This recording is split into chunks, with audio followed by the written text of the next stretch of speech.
అదే RTV app వార్తల్ని క్షణాల్లో చదివే అవకాశం ఉంటుంది. ఒక న్యూస్ పేపర్, ఒక టెలివిజన్ ఛానల్ మీ చేతుల్లో ఎప్పుడూ ఉంటాయి.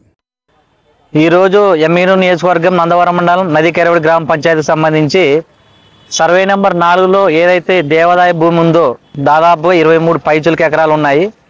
కొన్ని దశాబ్దాలుగా ఆ భూమి శ్రీ ఆంజనేయ స్వామి దేవాలయానికి సంబంధించింది. కానీ కొన్ని సంవత్సరాల కిందట 4 వ్యక్తులు దాన్ని 23 ఎకరాలను పూర్తి స్థాయిలో సాగు చేసుకుంటూ లక్షల్లో సంపాదిస్తున్న విషయం అందరికీ తెలిసిందే.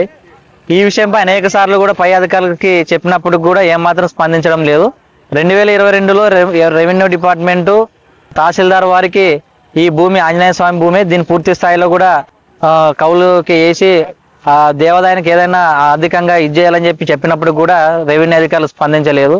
ఇక్కడ విచిత్రం ఏమంటే ఏదైతే దేవాలయ భూమి ఉందో ఆ దేవాలయ భూమికి 23 ఎకరాలకు సంబంధించి కూడా బ్యాంకులో ఈ 4 వ్యక్తులు కూడా లోన్లు తీసుకోవడం జరిగింది. కాబట్టి ఇప్పటికైనా కూడా ఇప్పుడు ఈ రీసెంట్గా రీసర్వే జరిగింది. ఈ రీసర్వేలో ఎండోమెంట్ అధికారులు పూర్తి స్థాయిలో రెవెన్యూ అధికారులకు సహకరించి ఇది ఏదైతే అనుభవంలో వాళ్ళ 4 పేర్లు ఉన్నాయో ఆ 4 పేర్లను తీసేసి ఈ దేవాదాయ భూమిగా పరిగణించాలని చెప్పి గ్రామ ప్రజల తరఫున తెలియజేస్తున్నాం. అది దేవాలయ భూమి అని అందరికి తెలిసినప్పటికీ, రెవెన్యూ రికార్డులో ఉన్నప్పటికీ అది దేవాలయ భూమి కాదు, అది మా భూమి అని చెప్పి ఇప్పటి వరకు 1 రూపాయి కూడా ఈ దేవాలయానికి సంబంధించి 1 రూపాయి కూడా హెల్ప్ చేసింది లేదు. కాబట్టి వాళ్ళు ఇప్పటికి కూడా అది మాదే అనే మాదిరిగానే ఇదవుతున్నారు తప్ప వాళ్ళు అది దేవాలయ భూమి కదా దానికి ఏమైనా హెల్ప్ చేద్దాం దేవాలయం కానీ మాత్రం ఏమాత్రం కూడా వాళ్ళు రెస్పాండ్ కావడం లేదు. 100% ఇప్పుడు ఏదైతే రీసర్వే జరిగిందో ఇప్పుడున్నటువంటి రాజకీయ నాయకులను పట్టుకొని దాన్ని పూర్తి స్థాయిలో కూడా ఆ దేవాలయ భూమిని తొలగించి వాళ్ళ పేర్లు ఎక్కించుకునే విధంగా సకల ప్రయత్నాలు చేస్తున్నారు. దానికి సంబంధించి ఎండోమెంట్ అధికారులకి దాదాపుగా 3 నెలల నుంచి కలుద్దామని ప్రయత్నం చేస్తున్నప్పటికీ ఒక్కరు కూడా రెస్పాండ్ కావడం లేదు. కాబట్టి ఇప్పటికైనా కూడా రెవెన్యూ అధికారులు స్పందించి ఈ కబ్జాకు గురి కాకుండా చూసుకోవాల్సిందిగా తెలియజేస్తున్నాం.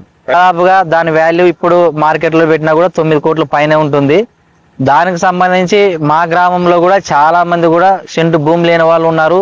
పూర్తి స్థాయిలో వాళ్ళందరూ కూడా ప్రతి సంవత్సరం కూడా వలస వెళ్తున్నారు. కాబట్టి ఆంజనేయ స్వామి భూమికి సంబంధించి మా ఊరు వ్యక్తులు కాదు చేసుకునేది, వేరే వ్యక్తులు చేసుకుంటున్నారు.